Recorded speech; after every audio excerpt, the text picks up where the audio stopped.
Allah Bapa, tolong ingat anak-anak-Mu dan berkati kami semua yang telah berkumpul di sini untuk mencari firman-Mu di dalam nas. Bapa, melalui 10 hukum Allah, kami sangat ingin agar hubungan kami dengan Engkau akan diluruskan, agar saluran berkat bisa mengalir kepada kami semua dan bisa disampaikan lagi kepada orang-orang yang sekeliling kami. Kami ini adalah orang yang tidak layak untuk terima firman ini, namun kami berdoa karena satunya harapan kami adalah kasih karunia-Mu agar Engkau menerangi hati kami, buka mata rohani kami agar kami bisa sesungguhnya tersambung dengan hati Bapa di saat Engkau sedang menyampaikan firman 10 hukum Allah kepada kami. Bantu kami Bapa, dalam nama Tuhan Yesus kami berdoa, amin. Jadi hari ini kita lanjut pelajaran kedua dari 10 hukum Allah dan judulnya adalah Siapa Bapakmu? Jadi ini bukan kayak film Star Wars ya. Ini sebenarnya pertanyaan yang Yesus berikan kepada pemimpin agama di zaman itu. Jadi menurut saya 10 hukum Allah yang pertama itu benar-benar menekankan siapa Bapak kita di dalam hidup kita. Dan seperti yang kita lihat di diagram ini, dosa dalam bahasa Ibrani adalah hata. Artinya hilang sasaran. Jadi kalau dalam bahasa Inggris, kalau tepat sasaran dibilangnya bullseye kan. Jadi tepat sasaran di titik tengah itu kita bilang tepat sasaran, bullseye. Tapi kebenaran dalam bahasa Ibrani adalah zedek. Itu artinya sesuatu yang menjadi benar di dalam hubungan yang benar. Jadi di saat kita bicara mengenai kebenaran yang ada kebalikannya dari dosa, itu artinya hubungan yang benar dengan Tuhan. Dan saya doa agar firman Tuhan akan membawa kita dalam hubungan yang benar dengan Tuhan. Kita tidak ada harapan lain. Ada begitu banyak informasi dan ada banyak cara di dunia ini, tapi menurut saya percaya firman itu satu-satunya cara untuk membuat kita ada hubungan yang benar dengan Tuhan Allah Bapa kita. Terutama karena 10 hukum Allah adalah intisari dari seluruh Alkitab, seperti kita sudah telusuri sebelumnya. Mari kita telusuri apa pesan Tuhan di belakang perintah pertama dari Tuhan ini.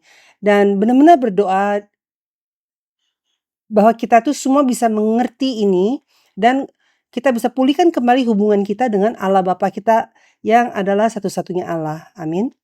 Jadi perintah Tuhan yang pertama apa? Kita semua tahu kan? Jangan ada padamu Allah lain di hadapanku. Ini muncul di 2 tempat dalam Alkitab. Yang satu di Keluaran pasal 20 ayat 3. Dan persis sebelum umat Israel masuk ke tanah Kanaan, Musa dia mengulanginya lagi 40 tahun kemudian di Ulangan pasal 5 ayat 7. Jadi mari kita ada eksegesis yang mudah untuk dimengerti. Eksegesis itu artinya menerjemahkan atau tafsirkan ayat ya dalam bahasa aslinya. Jadi kita bagi ini, yang pertama, bagian pertama, Tuhan bilang jangan ada padamu Allah lain di hadapanku kan. Jadi kata ada, jangan ada. Kata ada itu dalam bahasa Ibrani adalah haya. Haya itu artinya untuk menjadi atau untuk eksis. Untuk ada. Jadi artinya tidak boleh ada Tuhan lain yang eksis di dalam hidup kita. Eksis itu kata ada itu waktu sekarang kan, present tense. Kenapa? Karena kalau kita mau singkat ini, kita lihat Yesaya 43 ayat 7. Ini menjelaskan tujuan eksistensi kita manusia. Dalam kata lain, ayat ini menjelaskan kenapa Tuhan menciptakan kita, tujuan ciptaan dan tujuan eksistensi kita. Yesaya 43 ayat 7 mengatakan, semua orang yang disebutkan dengan namaku yang diciptakan untuk kemuliaanku, yang kubentuk dan yang juga kujadikan. Ya kan? Jadi di sini tujuan eksistensi kita adalah apa? Untuk kemuliaan Tuhan. Ya kan? Jadi kalau kita balikan ini, kalau ada Allah-Allah lain di dalam hidup kita, kalau ada Allah lain dan kita memberi kemuliaan kepada Allah-Allah lain itu, Itu artinya eksistensi mereka di dalam hidup kita mengalahkan tujuan eksistensi kita. Apakah itu masuk akal? Jadi, kalau ada eksistensi ala-ala lain di dalam hidup kita, kita itu tidak melayani tujuan dari eksistensi kita. Artinya, kita nggak ada hubungan dengan Tuhan, kita nggak ada eksistensi di mata Tuhan. Ini adalah hal yang sangat serius kan? Jadi ala-ala lain di sini apa? Untuk memastikan bahwa tidak ada ala lain yang eksis di dalam hidup kita, maka kita harus benar-benar mengerti ala lain ini apa. Apakah kita sedang bicara mengenai patung, ala-ala lain patung yang ala lain? Kita tahu itu bukan kasusnya di hidup kita hari ini kan? Jadi mari kita lihat ala lain itu apa.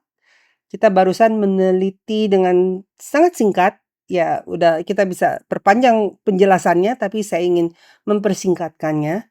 Jadi ala lain itu apa? Kita tidak boleh ada ala lain di hadapan kita kan? Nah, ala lain, pertanyaan saya yang pertama adalah, apakah ada ala lain? Hello? Ada gak ala lain? Mari kita pikirkan, renungkan ini dalam-dalam. Ya udah pasti sebagai orang Kristen kita akan bilang nggak ada Allah lain, ya kan? Tapi kita harus benar-benar mikirkan apakah ada Allah lain.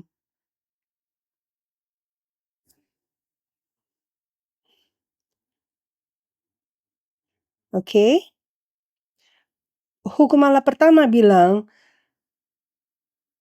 kamu tidak boleh ada Allah lain kecuali Tuhan kan? Itu yang dimaksud. Dan sepanjang Alkitab kita tahu bahwa Tuhan itu menekankan bahwa dia adalah satu-satunya Allah. Ulangan 4 ayat 35, Tuhan bilang mengetahui bahwa Tuhanlah Allah, tidak ada yang lain kecuali Dia. Jadi apakah ini berarti tidak ada Allah lain? Meskipun Alkitab bilang tidak ada Allah lain, tetapi di banyak tempat dalam Alkitab juga menyebut bahwa ada Allah-Allah lain. Bahkan Tuhan sendiri mengatakan itu. Di Keluaran pasal 12 ayat 12, waktu Tuhan memukul anak sulung, membinasakan anak sulung di Mesir, di 10 tula itu, Tuhan bilang begini, sebab pada malam ini aku akan menjalani tanah Mesir dan semua anak sulung dari anak manusia sampai anak binatang akan kubunuh. Dan kepada semua Allah di Mesir akan kujatuhkan hukuman, akulah Tuhan. Jadi Tuhan sendiri bilang, Tuhan akan menghukum semua Allah lain di Mesir. Apakah ini cuma di masa lampau? Apakah hanya orang Mesir yang memiliki banyak Allah tapi kita hari ini tidak ada? Tapi ada beberapa pelajar yang mengatakan bahwa kita hidup di dalam semesta alam yang terlalu banyak Tuhan. Jadi semesta alam kita terlalu banyak Allah. Mungkin kita kaget mendengar ini. Maksudku, dunia sekuler kita telah melakukan pekerjaan yang baik untuk menggambarkan Allah-Allah seperti kayak dunia fantasi di dalam bioskop, ya kan ada cerita-cerita mitos. Ada banyak Allah-Allah memang ada di dalam hidup kita, tapi sering sekali kita buang aja pikiran itu, kita bilang tidak ada Allah lain, saya hanya percaya satu Allah. Tapi kita harus tahu Allah-Allah lain di dalam bahasa Ibrani itu Elohim. Di dalam penciptaan pun Tuhan memanggil diri dia sebagai Elohim. Elohim itu artinya banyak Tuhan. Tapi bedanya kalau dalam bahasa Inggris kita tulis Tuhan itu sebagai God itu G-nya tuh tulisan besar. Dan kalau Allah lain kita pakai G yang kecil. Ini bukannya berarti tidak ada Allah lain. Sebagai orang Kristen kita harus sadar ada banyak Tuhan, banyak Allah di dalam hidup kita. Dan kita harus tahu musuh kita tuh siapa. Perjanjian Baru juga memperingatkan kepada kita bahwa ada banyak Allah dan memperingatkan kita mengenai hal ini. 1 Korintus pasal 8 ayat 5 sampai 6 Paulus juga mengatakan sebab sungguhnya ada apa yang disebut Allah baik di sorga maupun di bumi, dan memang benar ada banyak Allah dan banyak Tuhan yang demikian. Jadi di zaman dia pun ada banyak Allah-Allah lain. Jadi Allah lain ini siapa? Siapapun yang menguasai hidup kita di saat ini itu adalah Allah. Dia adalah Raja dan dia adalah Tuhan di dalam hidup kita. Tahu kan, seperti di Korea kan ada yang namanya K-pop. Jadi orang-orang yang terkenal di seluruh dunia, dan salah satu kalau K-pop band itu kan disebutnya apa? Disebut idol kan, idol. Idol itu artinya berhala. Jadi apapun yang menangkap hati kita, membuat kita menyembah, seperti kalau kita lihat ala-ala Yunani, sangat cantik kan, jadi orang cantik, pikiran yang sangat luar biasa, atau kenikmatan dunia apapun yang memikat hati kita, itu adalah Tuhan dan Raja dan Tuhan di dalam hidup kita. Apapun yang duduk di tempat Tuhan itu adalah berhala, idol. Jadi ada ala-ala lain di dalam hidup kita. Contohnya, di Matius pasal 6 ayat 24, Yesus bilang, eee tidak ada yang bisa mengabdi kepada dua tuan kan, dan Yesus itu menyamakan Tuhan dengan siapa? Dengan kekayaan. Jadi Matius 6 ayat 24, Yesus bilang, "Tak seorang pun dapat mengabdi kepada dua tuan, karena jika demikian ia akan membenci yang seorang dan mengasihi yang lain, atau ia akan setia kepada yang seorang dan tidak mengindahkan yang lain." Jadi kamu tidak dapat mengabdi kepada Allah dan kepada Mamon. Mamon kan kekayaan. Dan ingat cerita mengenai anak orang kaya muda yang ketemu Yesus. Akhirnya dia ketemu dengan Tuhan hidup kekal. Dia berdiri di hadapan Yesus dan dia bilang, "Tuhan, apa yang saya harus lakukan untuk terima hidup kekal?" Dan Yesus jawab apa kepada orang kaya ini? Yesus bilang, "Jual semua kepemilikanmu dan kasih itu kepada orang miskin, dan sini ikut saya." Apakah orang itu kembali ke Yesus? Tidak, tidak kan? Alkitab bilang, anak muda itu pergi berduka. Begitu sangat sedih dan tidak kembali. Hanya ada satu alasan kenapa anak muda itu tidak kembali. Dia itu sangat kaya, dia memiliki banyak properti. Matius pasal 19 ayat 22 mengatakan itu. Ini dari Matius pasal 19. Jadi, meskipun dia mencari hidup kekal, meskipun dia berdiri di hadapan Tuhan Yesus, Allah yang sejati, anak muda ini dia yang membuat diri dia itu seperti ditinggalkan. Karena dia tidak bisa meninggalkan berhala dia, kekayaan dia, dan diri dia sendiri. Jadi ala-ala lain dalam hidup kita apa? Seperti kekayaan yang kita udah lihat di Matius pasal 6 ayat 24, dan juga cerita yang tadi kita baru bahas, anak muda yang kaya di Matius 19, dan juga keserakahan. Keserakahan kita, nafsu kita, keinginan kita, kuasa di saat kita cari kehormatan, kepengen kenikmatan, atau mencari manusia atau kesuksesan. Kalau ini semua lebih penting, lebih prioritas dari Tuhan sendiri, mereka semua adalah ala-ala di dalam hidup kita. Dan juga diri kita sendiri. Bahkan diri kita sendiri bisa menjadi Allah bagi diri kita sendiri. Banyak orang sangat mencintai diri sendiri, ya, memberhalakan diri sendiri, dan asik dengan diri sendiri. Mereka fokus hanya pada diri sendiri, mau itu dengan waktu mereka, kekayaan mereka, dengan apapun yang mereka miliki. Dan ini semua melanggar hukum Allah yang pertama. Oleh karena itu, perjanjian baru memberi peringatan kepada kita. Mari kita jaga lomba ini. Efesus 6 ayat 12-13 kita baca, "Karena perjuangan kita bukanlah melawan darah dan daging, tetapi melawan pemerintah-pemerintah, melawan penguasa-penguasa, melawan penghulu-penghulu dunia yang gelap ini, melawan roh-roh jahat di udara. Sebab itu ambillah seluruh perlengkapan senjata Allah, supaya kamu dapat mengadakan perlawanan pada hari yang jahat itu, dan tetap berdiri sesudah kamu menyelesaikan segala sesuatu." Seperti Rasul Paulus, kita juga harus sadar dengan realitas hidup kita hari ini. Karena alasan ini, untuk membuat kita bisa jalan yang lurus, Tuhan beritahu kepada kita hukum pertama dari 10 hukum Allah. Tidak ada Allah lain kecuali Tuhan sendiri. Dalam kata lain, Tuhan bersaksi Allah-Allah lain itu adalah Allah yang palsu. Semuanya sia-sia. Mereka tidak layak untuk terima waktu kita, cinta kita, usaha kita, ya kan? Karena hanya dia adalah Allah yang benar, hanya dia yang bisa memberi kita waktu, kasih, dan peduli, dan energi itu kembali kepada kita. Oleh karena itu kita sebut dia adalah Allah yang hidup. Kita mengasihi sebanyak apapun, banyak hal dalam hidup kita, itu semua tidak bisa kembalikan kepada kita sebanyak yang kita sudah berikan, iya kan? Maka Tuhan bilang, Tuhan kamu, Allah kamu adalah Allah segala Allah, Tuhan segala Tuhan, Tuhan yang agung, perkasa, dan dahsyat.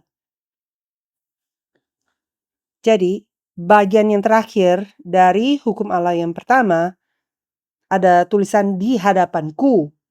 Ya, jangan ada padamu, kita udah bahas ada dan Allah lain, sekarang di hadapanmu. Di hadapanku, artinya kalau di hadapanku dalam bahasa Ibrani artinya muka, wajah. Jadi di depan wajahku atau di depan aku. Alkitab dari awal sampai akhir bersaksi dengan sesungguhnya bahwa tidak ada Allah lain kecuali Allah Tritunggal. Maka Elohim itu adalah kata jamak. Jadi mari kita lihat beberapa ayat yang mengatakan satu-satunya Allah. Yang pertama, dia adalah satu-satunya pencipta dan satu-satunya sumber kehidupan. Dia satu-satunya yang menuntun kita dalam kehidupan kita. Dia satu-satunya Tuhan dari semua Tuhan. Dan dia satu-satunya Raja zaman. Dia satu-satunya perlindung kita. Dia satu-satunya Bapa. Dia satu-satunya yang bisa menjawab doa kita. Amin. Dia satu-satunya yang pembuat undang-undang dari hukum hukum yang baru.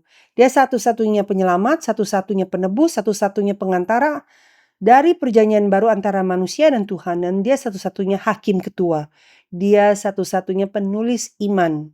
Dia satu-satunya Allah yang melakukan keajaiban yang luar biasa. Amin.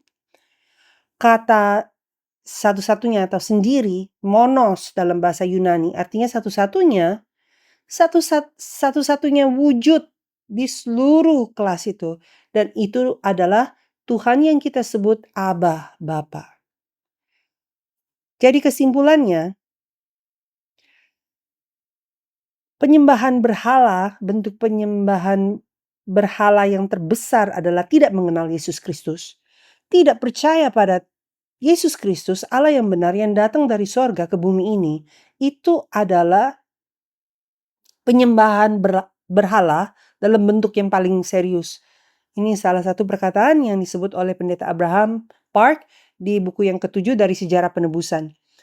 Jadi, Yesus Kristus dia siapa? Yohanes pasal 1 ayat 1 mengatakan bahwa dia adalah firman permulaan. Jadi seluruh perintah pertama itu memberi peringatan kepada kita di saat ada berhala lain, Allah lain dalam hidup kita.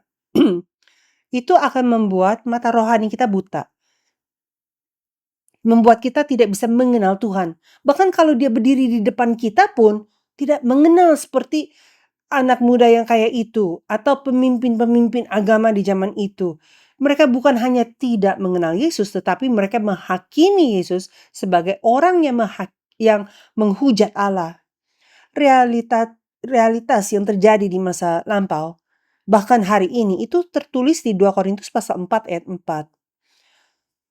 2 Korintus 4 ayat 4, yaitu orang-orang yang tidak percaya, yang di pikirannya telah dibutakan oleh ilah zaman ini, sehingga mereka tidak melihat cahaya Injil tentang kemuliaan Kristus yang adalah gambaran Allah. Saya ingin kita fokus kepada bagian ini. Cahaya itu datang dari mana? Di sini dibilang cahaya Injil, dari firman, dari nas, dari 10 hukum Allah yang adalah intisari dari firman Tuhan.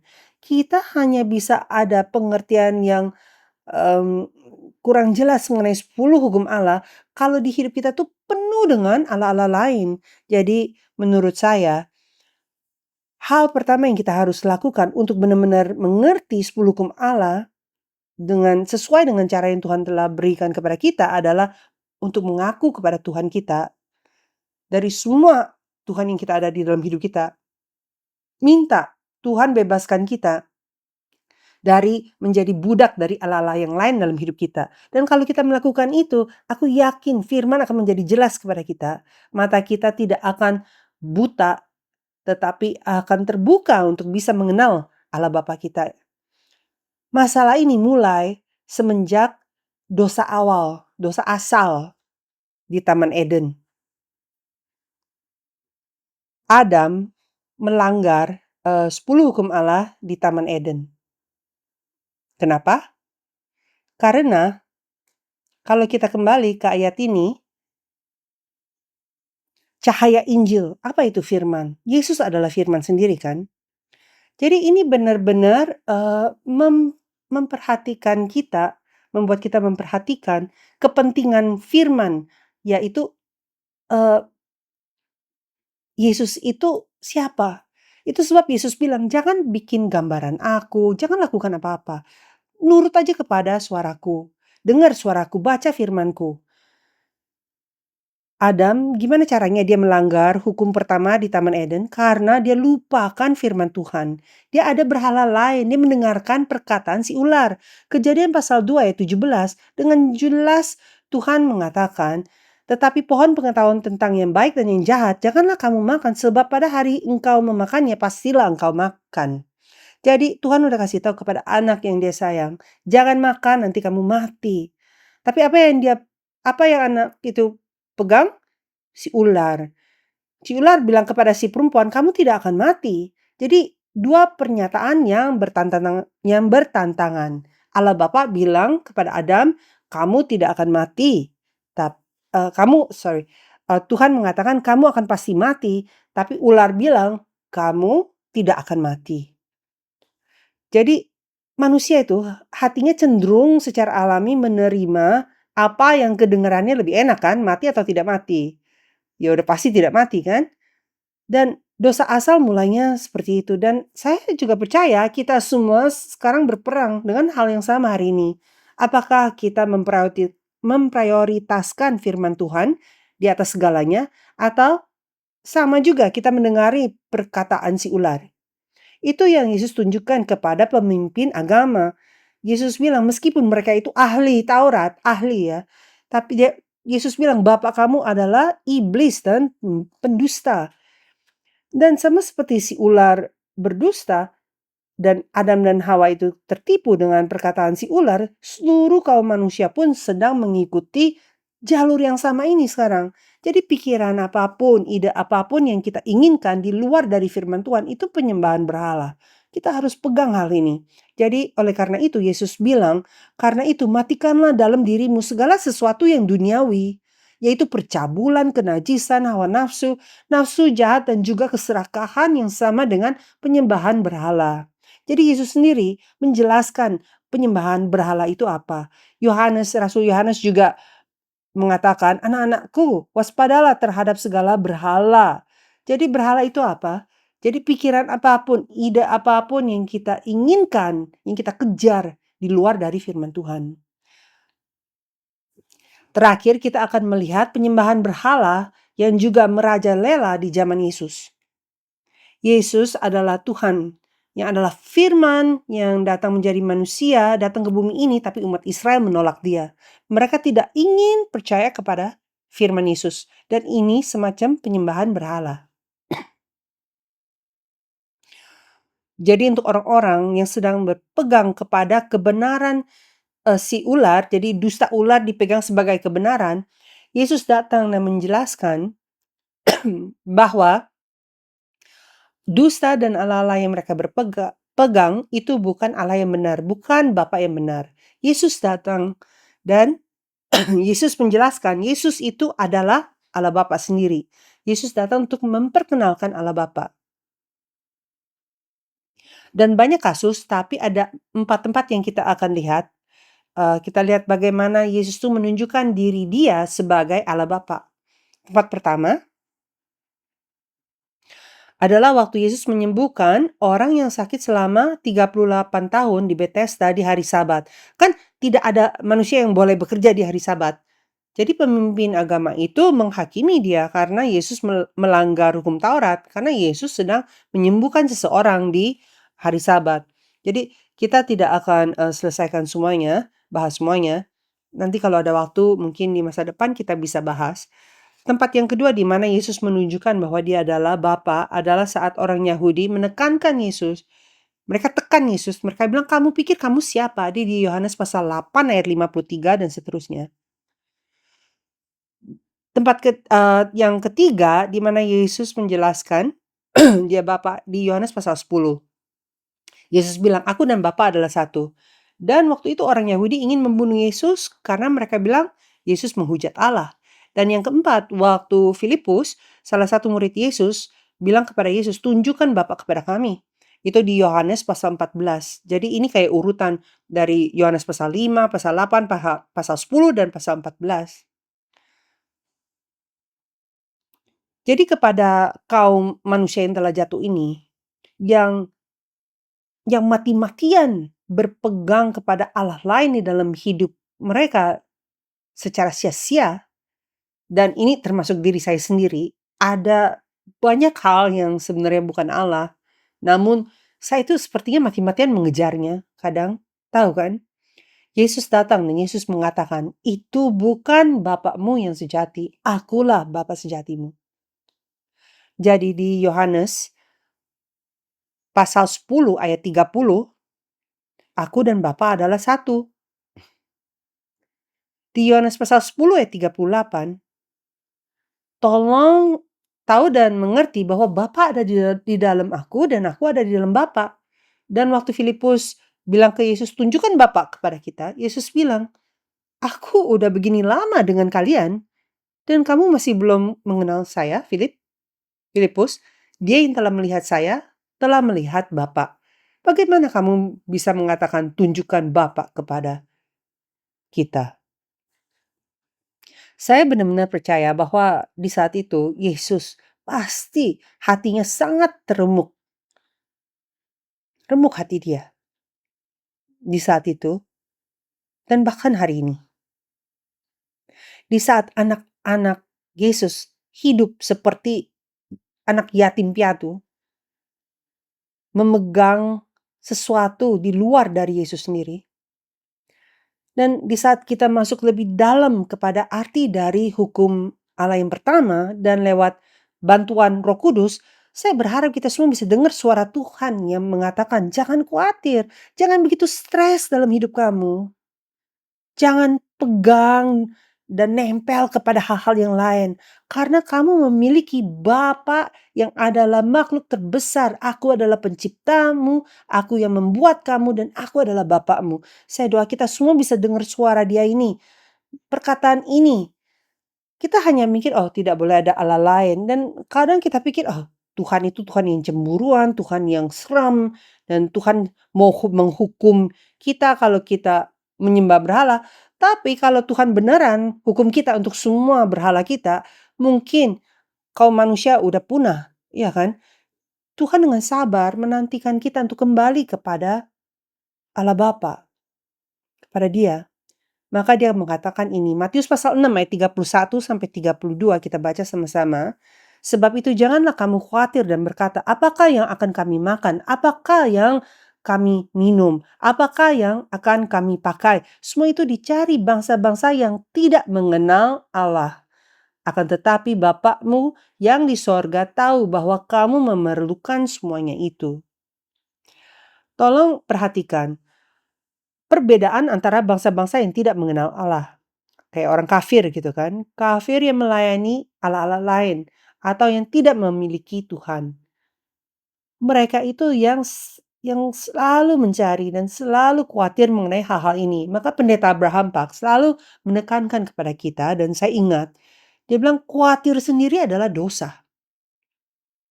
Artinya kita tidak percaya Tuhan sebagai Allah kita yang satu-satunya. Maka Yesus bilang, Bapa Sorgawi kita tahu kita perlu ini semua. Jadi, mari kita memberi semua kepercayaan kita kepada Allah Bapa. Orang yang sungguh-sungguh percaya, dialah yang mempercayakan segalanya. kepada Tuhan. Amin. Jadi, mari kita doa sama-sama, dan saya nggak bisa menyelesaikan semua bahan yang dalam yang Pendeta Abraham Pak sudah jelaskan di dalam buku dia. Tapi saya berharap kita bisa benar-benar doa, jadi lain kali kita ketemu hati kita lebih bersih, lebih kosong untuk bisa terima Roh Kudus, firman dan cahaya Injil di dalam hati kita. Amin. Jadi itu saja untuk hari ini. Mari kita tutup dengan doa.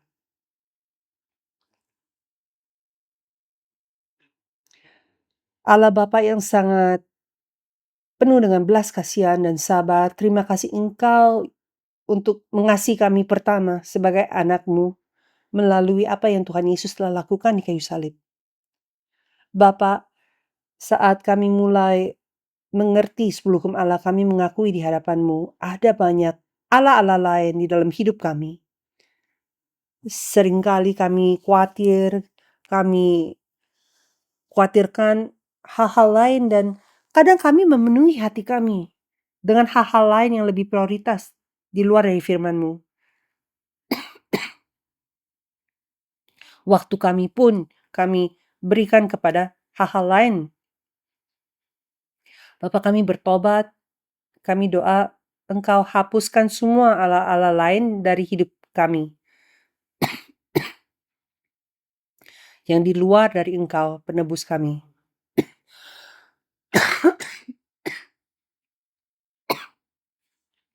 Agar kami semua bisa penuh dengan hadirat-Mu, persahabatan-Mu, damai-Mu.